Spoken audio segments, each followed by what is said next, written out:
வணக்கம். சுப்ரீம் செய்திகளுக்காக சி தரணி. இன்றைய முக்கிய செய்திகள்.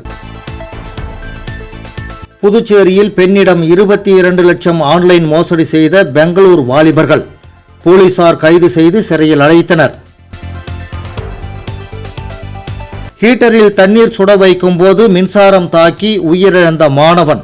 மண்ணாடிப்பட்டு ஆரம்ப சுகாதார நிலையத்தில் மருத்துவர்கள் ஆம்புலன்ஸ் இல்லாததால் உறவினர்கள் சாலை மறியல். புதுச்சேரி தமிழக வெற்றிக் கழகத்தின் 3ஆம் ஆண்டு துவக்க விழாவை முன்னிட்டு தமிழக வெற்றிக் கழக நிர்வாகிகள் வெற்றி ஊர்வலம் மேற்கொண்டனர். இனி விரிவான செய்திகள். புதுச்சேரியில் பெண்ணிடம் ரூபாய் 22.5 லட்சம் மோசடியில் ஈடுபட்ட பெங்களூரைச் சேர்ந்த 3 பேரை போலீசார் கைது செய்தனர். புதுச்சேரி செல்லிப்பட்டு பகுதியைச் சேர்ந்த பெண் கடந்த ஆண்டு செப்டம்பர் மாதம் ஆன்லைனில் பகுதி நேர வேலை தேடியுள்ளார். அப்போது அவரை தொடர்பு கொண்ட மர்ம நபர் இணைய வழியில் முதலீடு செய்தால் அதிக லாபம் தருவதாக கூறியுள்ளார். அதனை நம்பிய அந்த பெண்ணும் பல்வேறு தவணைகளாக ரூபாய் 22.5 லட்சம் முதலீடு செய்துள்ளார். இதற்காக ரூபாய் 45 லட்சம் லாபம் கிடைத்துள்ளதாக காட்டப்பட்டது. ஆனால் அந்த தொகையை தனது வங்கிக் கணக்கிற்கு அவர் மாற்ற முயன்றபோது முடியவில்லை. அப்போது தான் ஏமாற்றப்பட்டதை அறிந்த அந்த பெண் அதிர்ச்சி அடைந்தார். இந்த மோசடி குறித்து அவர் புதுச்சேரி இணைய வழி குற்றப்பிரிவு காவல் நிலையத்தில் புகார் அளித்தார். அதன் பேரில் போலீசார் வழக்கு பதிவு செய்து தீவிர விசாரணை மேற்கொண்டனர்.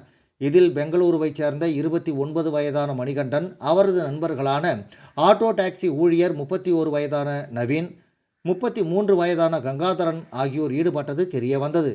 இதையடுத்து அவர்களை பெங்களூரு சென்று கைது செய்த போலீசார் புதுச்சேரி அழைத்து வந்து விசாரணை நடத்தினர். அவர்களிடமிருந்து 4 கைபேசிகள், காசோலைகள், வங்கி கணக்கு புத்தகங்கள், ரூபாய் 76,900 ரொக்கம் ஆகியவை பறிமுதல் செய்யப்பட்டன. பின்னர் 3 பேரையும் நீதிமன்றத்தில் ஆஜர்படுத்திய போலீசார் காலப்பட்டு மத்திய சிறையில் அடைத்தனர். இந்த வழக்கில் சிறப்பாக செயல்பட்ட போலீசாரை முதுநிலை காவல் கண்காணிப்பாளர் நித்யா ராதாகிருஷ்ணன் பாராட்டினார்.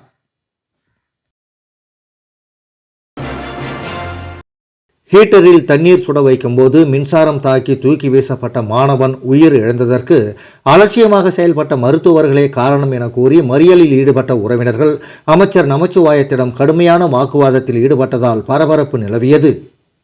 புதுச்சேரி மண்ணாடிப்பட்டு தொகுதிக்கு உட்பட்ட சின்னப்பேட்டு பகுதியைச் சேர்ந்தவர் கார்த்திகேயன், ரேகா தம்பதிகளின் மூத்த மகன் திரிஷாந்த். இவர் திருக்கனூரில் உள்ள தனியார் பள்ளியில் 7ஆம் வகுப்பு படித்து வருகிறார்.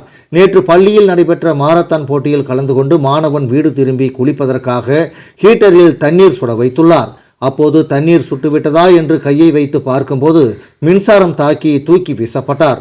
இதனை அடுத்து அவரை மீட்ட உறவினர்கள் மண்ணாடிப்பட்டு ஆரம்ப சுகாதார நிலையத்தில் சிகிச்சைக்காக அனுமதித்தனர். மேலும் மருத்துவமனையில் மருத்துவர் மற்றும் ஆம்புலன்ஸ் இல்லாததால் பணிபுரிந்த ஊழியர்கள் காரை வாடகை எடுத்து வந்து மாணவனை வேறு மருத்துவமனைக்கு கொண்டு செல்லுமாறு அறிவுறுத்தியுள்ளனர். இதனால் அதிர்ச்சி அடைந்த பெற்றோர்கள் வாடகை கார் மூலம் தனியார் மருத்துவமனையில் மாணவனை அனுமதித்தனர். அங்கு அவரை பரிசோதித்த மருத்துவர்கள் மாணவன் உயிரிழந்து விட்டதாக தெரிவித்தனர். இதனால் அதிர்ச்சி அடைந்த உறவினர்கள் இன்று காலை திருக்கனூர் புதுச்சேரி சாலை பகுதியில் மறியல் போராட்டத்தில் ஈடுபட்டனர். உறவினர்களின் மறியல் போராட்டத்தால் சுமார் 2 மணி நேரம் போக்குவரத்து பாதிக்கப்பட்டது. இதனை அறிந்து சம்பவ இடத்திற்கு வந்த உள்துறை அமைச்சர் நமச்சிவாயம் மறியலில் ஈடுபட்ட பொதுமக்களிடம் சமாதான பேச்சுவார்த்தை நடத்தினார். இதனை ஏற்க மறுத்த உறவினர்கள் அமைச்சரிடம் கடுமையான வாக்குவாதத்தில் ஈடுபட்டனர். தொடர்ந்து அரசு மருத்துவமனையில் பணிபுரிந்த மருத்துவர்கள் மீது உரிய நடவடிக்கை எடுக்கப்படும் என்று நமச்சிவாயம் உறுதி அளித்ததன் பேரில் போராட்டத்தை கைவிட்டு கலைந்து சென்றனர். இதனைத் தொடர்ந்து மருத்துவமனைக்கு ஆய்வுக்கு சென்ற அமைச்சர் நமச்சிவாயம் பணியில் இருந்த மருத்துவர்கள் கடுமையாக கடிந்து கொண்டார். குளிக்கும்போது தண்ணீர் சுட வைத்த மாணவனை மின்சாரம் தாக்கி தூக்கி வீசப்பட்டு உயிரிழந்த சம்பவம் அந்த பகுதியில் பெரும் சோகத்தை ஏற்படுத்தியுள்ளது. புதுச்சேரி தமிழக வெற்றிக் கழகத்தின் 3ஆம் ஆண்டு துவக்க விழாவை முன்னிட்டு தமிழக வெற்றிக் கழக நிர்வாகிகள் வெற்றி ஊர்வலம் மேற்கொண்டனர். தமிழக வெற்றிக் கழகத்தின் 3ஆம் ஆண்டு துவக்க விழா தமிழக வெற்றிக் கழகத்தின் கட்சி நிர்வாகிகள் சார்பில் சிறப்பாக கொண்டாடப்பட்டு வருகிறது. புதுச்சேரியிலும் தமிழக வெற்றிக் கழகத்தின் சார்பில் முன்னாள் சட்டமன்ற உறுப்பினர் சாமிநாதன் தலைமையில் காமராஜர் சதுக்கம் அருகே இருந்து 100க்கும் மேற்பட்ட தமிழக வெற்றிக் கழக நிர்வாகிகள் மேளதாளங்கள் முழங்க விசில் அடித்து 3ஆம் ஆண்டு துவக்க விழாவை கொண்டாடி வெற்றி ஊர்வலத்தில் ஈடுபட்டனர்.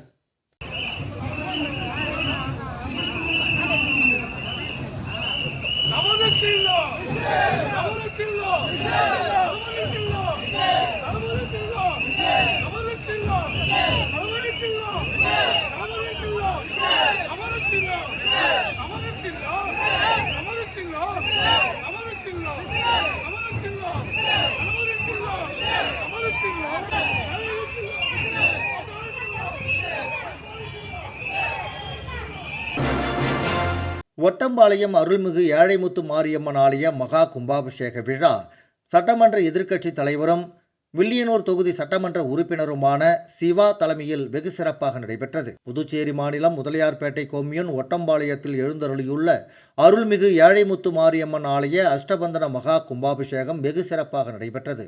முன்னதாக கடந்த வெள்ளிக்கிழமையன்று மங்கள இசை, விக்னேஸ்வர பூஜை, கணபதி ஹோமம், லட்சுமி ஹோமம், நவக்கிரக ஹோமம், கோ பூஜை மற்றும் சனிக்கிழமை யாகசாலை பிரவேசம், முதல் கால யாக பூஜை, அஷ்டபந்தனம் சமர்ப்பித்தல் உள்ளிட்ட பல்வேறு யாகசாலை பூஜைகள் நடைபெற்றன. இதனைத் தொடர்ந்து நேற்று காலை மங்கள இசை, இரண்டாம் கால யாக பூஜை, மூல மந்திரம், மகா பூர்ணாகதி, யாத்ரா தானம், கடம் புறப்பாடு உள்ளிட்டவை நடைபெற்றது. அதனைத் தொடர்ந்து விமான கும்பாபிஷேகம் சட்டமன்ற எதிர்க்கட்சி தலைவர் சிவா தலைமையில் நடைபெற்றது. தொடர்ந்து மூலவர் மகா கும்பாபிஷேகம், மகா தீப ஆராதனை உள்ளிட்ட நிகழ்ச்சிகளும் நடைபெற்றது. தொடர்ந்து கும்பாபிஷேக விழாவினை முன்னிட்டு பொதுமக்களுக்கு சர்க்கரை உட்பட பல்வேறு நலத்திட்ட உதவிகளை விழாவில் கலந்து கொண்ட திரளான பக்தர்கள் பெற்றுக்கொண்டனர். இதனைத் தொடர்ந்து மதியம் அறுசுவை அன்னதானம் வழங்கப்பட்டது. தொடர்ந்து மாலை மகா அபிஷேகம், மகா தீப ஆராதனை, அம்மன் திருவீதி உலா உள்ளிட்ட நிகழ்ச்சிகள் மிக சிறப்பான முறையில் நடைபெற்றது. விழாவிற்கான ஏற்பாட்டினை ஆலய நிர்வாகிகள், உறுப்பினர்கள், ஒட்டம்பாளையம் இளைஞர்கள் மற்றும் ஊர் பொதுமக்கள் வெகு சிறப்பான முறையில் செய்திருந்தனர். புதுவை வில்லியனூரில் காங்கிரஸ் கட்சி சார்பில் வாக் ஃபார் புதுச்சேரி பாத யாத்திரை மாநில சிறுபான்மையினர் தலைவர் முகமது ஹசான் ஏற்பாட்டில் நடைபெற்ற நிகழ்ச்சியில் காங்கிரஸ் கட்சியின் மூத்த தலைவர்கள், நிர்வாகிகள், தொண்டர்கள் என ஏராளமானோர் கலந்து கொண்டு நடைப்பயணம் மேற்கொண்டனர். புதுச்சேரியில் காங்கிரஸ் கட்சி சார்பில் அறிவிக்கப்பட்டிருந்த வாக் ஃபார் புதுச்சேரி பாத யாத்திரை நிகழ்வானது பல்வேறு தொகுதிகளில் நடைபெற்று வருகிறது. அதன் தொடர்ச்சியாக வில்லியனூரில் நடைபெற்ற பாத யாத்திரை மற்றும் பொதுக்கூட்டம் நிகழ்ச்சியில் பாராளுமன்ற உறுப்பினர் வைத்திலிங்கம், முன்னாள் முதலமைச்சர் நாராயணசாமி, கட்சியின் மூத்த தலைவர் தேவதாஸ் முன்னிலையில் மாநில சிறுபான்மையினர் தலைவர் முகமது ஹசான் ஏற்பாட்டில் நடைபெற்ற பாத யாத்திரை நிகழ்வில் லாஸ்பேட்டை சட்டமன்ற உறுப்பினர் வைத்தியநாதன், முன்னாள் சட்டமன்ற உறுப்பினர் கார்த்திகேயன், தமிழ்நாடு காங்கிரஸ் கட்சியின் சிறுபான்மையினர் தலைவர் பாரத் யாத்திரி, முகமது ஆரிப், புதுச்சேரி சிறுபான்மையினர் பிரிவு பொறுப்பாளர் மீரா உசைன், கட்சியின் பொதுச் செயலாளர்கள் தனுசு, அப்துல் ரஹ்மான், இளையராஜா மற்றும் செந்தில், மங்களம் தொகுதி ரகுபதி, மாவட்ட தலைவர் பாபு, வட்டார காங்கிரஸ் தலைவர்கள் மணிமாறன் என்கிற கார்த்திக், சத்தியமூர்த்தி, விநாயகமூர்த்தி, வீரமுத்து, மாநில மகளிர் அணி தலைவி நிஷா, மாநில இளைஞர் காங்கிரஸ் தலைவர் ஆனந்தபாபு, எஸ்சி எஸ்டி பிரிவு தலைவர் ஜெயபால் மற்றும் வில்லியனூர் தொகுதியைச் சேர்ந்த காங்கிரஸ் கட்சியின் நிர்வாகிகள், தொண்டர்கள் என ஏராளமானோர் பாத யாத்திரையில் கலந்து கொண்டு சிறப்பித்தனர். இந்த பாத யாத்திரை நிகழ்வானது வில்லியனூர் மாட வீதியிலிருந்து புறப்பட்டு உத்தரவாகினிப்பேட், பெரியபேட், மணவெளி, ஜிஎன் பாளையம், சுல்தான்பேட், வில்லியனூர் மார்க்கெட் ஆகிய பகுதிகளில் நடைப்பயணம் மேற்கொண்டு மத்திய அரசு புதுச்சேரி மாநில வளர்ச்சிக்கு தடையாக இருப்பதாகவும், போலி மாத்திரை குற்றச்சாட்டு, தேசிய ஜனநாயக கூட்டணி ஆட்சியில் ஊழல் போன்றவற்றை பொதுக்கூட்டத்தில் கலந்து கொண்ட காங்கிரஸ் கட்சியின் மூத்த தலைவர்கள் பொதுமக்கள் மத்தியில் பேசினர். விளம்பர இடைவேளைக்கு பிறகு செய்திகள் தொடரும்.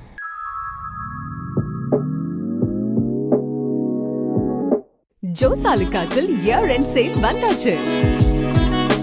தங்க நகைகளுக்கான சேதார கட்டணத்தில் பிளாட் 50% தள்ளுபடி பெறுங்கள். இப்பவே ஷாப்பிங் செய்யுங்க.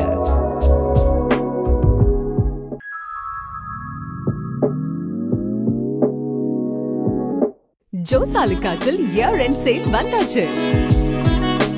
தங்க நகைகளுக்கான சேதார கட்டணத்தில் பிளாட் 50% தள்ளுபடி பெறுங்கள். இப்பவே ஷாப்பிங் செய்யுங்க. செய்திகள் தொடர்கின்றன. கலாம் விதைகளின் விருட்சம் சமூக இயக்கம் ஒருங்கிணைத்து நடத்திய 4ஆம் ஆண்டு ஆகச்சிறந்த அன்பின் இணையர் விருது வழங்கும் விழா நேற்று மாலை தமிழ்ச்சங்கத்தில் நடைபெற்றது. கலாம் விதைகளின் விருட்சம் சமூக இயக்கம் ஒருங்கிணைத்து நடத்திய 4ஆம் ஆண்டு ஆகச்சிறந்த அன்பின் இணையர் விருது வழங்கும் விழா நேற்று மாலை புதுவை தமிழ்ச்சங்கத்தில் நடைபெற்றது. புதுவை தமிழ்ச்சங்க தலைவர் கலைமாமணி, முனைவர் முத்து கிருஷ்ணவேணி அம்மையப்பர் நிகழ்ச்சிக்கு தலைமையேற்று அவர்களின் பொற்கரங்களால் விருதுகளை வழங்கினர். நிகழ்ச்சியில் 20 தம்பதிகளுக்கு ஆகச்சிறந்த அன்பின் இணையர் என்கின்ற விருதுகள் வழங்கப்பட்டது. கலாம் விதைகளின் விருட்சம் சமூக இயக்கத்தின் நிறுவன தலைவர் ராஜா, முனைவர் ரேகா ஆகியோர் நிகழ்ச்சியை ஏற்பாடு செய்து நோக்க உரையாற்றினர். முப்படை முன்னாள் இராணுவ வீரர்கள் மற்றும் வீர தாய்மார்கள் நலச்சங்கத்தின் நிறுவனர் சார்ஜென்ட் மோகன் அவர்கள் சிறப்பு அழைப்பாளராக கலந்து கொண்டார். புதுவை அருங்காட்சியகம் நிறுவனர் அறிவன் அவர்கள் வாழ்த்துரை வழங்கினார். கலை முதியோர் இல்லம் நிறுவனர் கலைவாணி, இயற்கை ஆர்வலர் ஹேமலதா ஆகியோர் நிகழ்ச்சிக்கு முன்னிலை வகித்தனர். தக்ஷஷிலா பல்கலைக்கழகம் தமிழ்துறை உதவி பேராசிரியர் முனைவர் சாந்தி வரவேற்புரை வழங்கினார். நெம்மேலி அரசு கலை மற்றும் அறிவியல் கல்லூரி தமிழ்துறை உதவி பேராசிரியர் முனைவர் இரா தேவி நிகழ்ச்சியை நெறியாள்கை செய்தார். முதுகலை தமிழ் மாணவி ராஜேஸ்வரி நன்றியுரை வழங்கினார். நிகழ்ச்சியில் பெருந்திரளாக விருதாளர்கள், பெரியோர்கள், மாணவர்களும் பங்கேற்றனர்.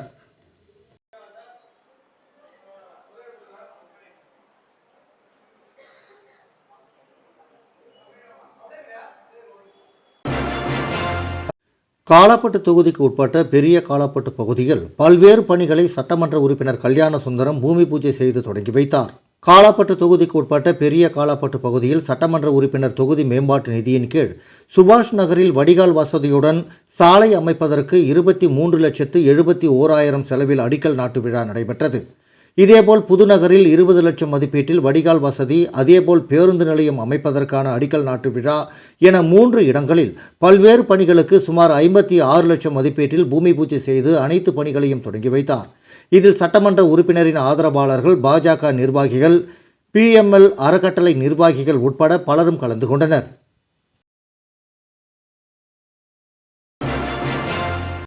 ஓய்வு பெற்ற மூத்த பத்திரிகையாளர் மற்றும் CSI எபிபெனி ஆலயத்தைச் சேர்ந்த தேவராஜ் அவர்கள் மறைவை தொடர்ந்து கடலூர் அனைத்து சமூக அமைப்புகள் சார்பாக புகழஞ்சலி கூட்டம் நேற்று நடைபெற்றது.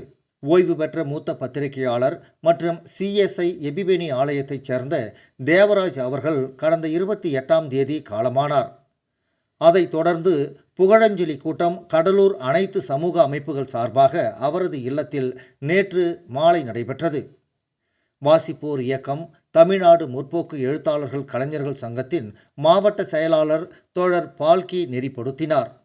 மத்திய, மாநில அரசு ஊழியர்கள் சங்க நிர்வாகிகள், ஓய்வு பெற்றோர் மற்றும் குடியிருப்போர் நல சங்கங்களின் கூட்டமைப்பு நிர்வாகிகள், கடலூர் மாநகர பொதுநல இயக்கங்கள் கூட்டமைப்பின் நிர்வாகிகள் கலந்து கொண்டு தினமணி பத்திரிகையில் மறைந்த தேவராஜ் அவர்களுடைய சமுதாய பார்வை குறித்தும் அவருடைய தியாகம் குறித்தும் புகழஞ்சலி செலுத்தப்பட்டது. பொதுநல இயக்கம் SNK ரவி, ஜெயக்குமார், கோபால், திருஞானம், முத்துக்குமரன், LIC வைத்தியலிங்கம், ஹரிகிருஷ்ணன், செல்வநாதன் மற்றும் அவருடைய சகோதரர் ஜெயக்குமார், இளைய மகள், மருமகன், மூத்த மகன், துணைவியார், குடும்பத்தினர் அனைவரும் அவருடைய நினைவுகளை புகழஞ்சலியாக பகிர்ந்து கொண்டனர். இறுதியாக ரயில் பயணிகள் சங்கத்தின் தலைவர் சிவகுமார் நன்றி கூறினார். India open international kick boxing cup போட்டிக்கு தேர்வாகியுள்ள புதுச்சேரி வீரர்களுக்கு LJK கட்சி சார்பில் நிதி உதவி அளிக்கப்பட்டது. Puducherry United kick boxing association சார்பில் இம்மாதம் நியூடெல்லியில் நடைபெறவுள்ள 5வது இந்திய open international kick boxing cup போட்டியில் பங்கேற்க புதுச்சேரி வீரர்கள் தேர்வு செய்யப்பட்டுள்ளனர். இந்த சர்வதேச தரத்திலான போட்டியில் பங்கேற்கும் வீரர்களுக்கு உணவு, தங்கும் இடம், உடை, பயண செலவுகள் உள்ளிட்ட ஏற்பாடுகளுக்காக ஒவ்வொரு வீரருக்கும் ரூபாய் 12,500 செலவாகும் என சங்கம் தெரிவித்துள்ளது. இதற்காக நன்கொடையாளர்கள் மற்றும் நிறுவனங்களிடம் ஸ்பான்சர் உதவி வழங்குமாறு சங்கம் கோரிக்கை விடுத்துள்ளது. இந்த தகவலை அறிந்த லட்சிய ஜனநாயக கட்சியின் தலைவர் ஜோஸ் சார்லஸ் மார்டின் அவர்களின் அறிவுறுத்தலின்படி வீரர்களுக்கு LJK சார்பில் நிதி உதவி வழங்கப்பட்டது. அதன்படி தட்டாஞ்சாவடி தொகுதியைச் சேர்ந்த வீரர்களான கபிலாஷ் மற்றும் கிஷோர் ஆகியோருக்கு தட்டாஞ்சாவடி தொகுதியின் LJK நிர்வாகி சேது செல்வம் அவர்கள் நேரில் சந்தித்து 2 மாணவர்களுக்கும் ரூபாய் 25,000 பண உதவி வழங்கினார். விளையாட்டு வீரர்களின் திறமையை ஊக்குவிக்கும் வகையில் லட்சிய ஜனநாயக கட்சியின் தலைவர் ஜோஸ் சார்லஸ் மார்டின் அரசியல் கட்சி சார்பில் வழங்கப்பட்ட இந்த உதவி பெற்றோர்கள் மற்றும் விளையாட்டு ஆர்வலர்களிடையே வரவேற்பை பெற்றுள்ளது. புதுச்சேரி வீரர்கள் இந்த சர்வதேச போட்டியில் சிறப்பாக விளையாடி மாநிலத்திற்கு பெருமை சேர்ப்பார்கள் என்ற நம்பிக்கையும் வெளிப்படுத்தப்பட்டுள்ளது. நான் பாண்டிச்சேரி இன்டர்நேஷ்னல் செலெக்ஷன் வச்சுருந்தாங்க. அதில் நான் செலக்ட் ஆகியிருக்கேன். டெல்லியில் நடக்குது. அது 4th February நடக்குது. அதுக்கான தொகை என்னால் ரெடி பண்ண முடியல. அதனால் நான் LJK கட்சியான சார்லஸ் மார்டின் சார்கிட்ட உதவி கேட்கலாம் முடிவு பண்ணேன். அதனால் சேது செல்வன்ட்ட மூலமாக கேட்டேன். அவர் வந்து எனக்கு வந்து உதவித்தொகை கொடுத்து என்னை வந்து காம்படிஷன் போகிறதுக்கு ஹெல்ப் பண்ணதுக்கு ரொம்ப நன்றி. காம்படிஷன் போகிறதுக்கு ஹெல்ப் பண்ண சார்லஸ் மார்ட்டின் சாருக்கும் செல்வம் சாருக்கும் ரொம்ப நன்றி. எடப்பாடி திருமூலர் மூலிகை அபிஷேக அறக்கட்டளை சார்பில் வில்லியனூர் திருக்காமேஸ்வரர் ஆலயத்தில் 108 மூலிகைகளால் அபிஷேகம் நடைபெற்றது. எடப்பாடி திருமூலர் மூலிகை அபிஷேக அறக்கட்டளையின் சார்பாக 108 தெய்வீக இயற்கை மூலிகை அபிஷேகம் இந்த மாதம் 114வது கோவிலாக புதுச்சேரி மாநிலம் வில்லியனூர் பகுதியில் அமைந்துள்ள அருள்மிகு கோகிலாம்பிகை சமேத திருக்காமேஸ்வரர் ஆலயத்தில் 108 தெய்வீக இயற்கை மூலிகை அபிஷேகம் நடைபெற்றது. இத்தலம் 1300 ஆண்டுகள் பழமை வாய்ந்த புகழ்பெற்ற தலமாக திகழ்கிறது. தை மாத பௌர்ணமியை முன்னிட்டு எடப்பாடி திருமூலர் அறக்கட்டளையின் நிறுவனர் வெங்கடேசனால் 108 பசுந்தழைகளால் ஆன இயற்கை மூலிகைகளை அரைத்து எடுத்து வரப்பட்ட குடத்தையும் மற்ற இதர அபிஷேக பொருட்களான மாலை, பால், தயிர், பன்னீர் போன்ற அபிஷேக பொருட்களை அறக்கட்டளை நிர்வாகிகளுடனும் பக்தர்கள், சுற்றுவட்டார பகுதியைச் சேர்ந்த ஆன்மீக அன்பர்கள், சிவனடியார்கள் ஆகியோருடன் கோவிலை வலம் வந்து பின்னர் சிவாச்சாரியார்கள் மந்திரங்கள் ஓத சிவனுக்கு அபிஷேகம் செய்யப்பட்டது. தொடர்ந்து அபிஷேகம் செய்யப்பட்ட மூலிகைகளை பக்தர்களுக்கு பிரசாதமாக வழங்கப்பட்டது. அதனைத் தொடர்ந்து அன்னதானம் வழங்கப்பட்டது. மூலிகை பூஜை ஒவ்வொரு மாதமும் அமாவாசை மற்றும் பௌர்ணமி நாட்களில் தேவாரம் பாடல் பெற்ற திருக்கோவிலுக்கும் பிரசித்தி பெற்ற கோவிலுக்கும் திருமூலர் மூலிகை அபிஷேக அறக்கட்டளை சார்பாக நடைபெற்று வருகிறது.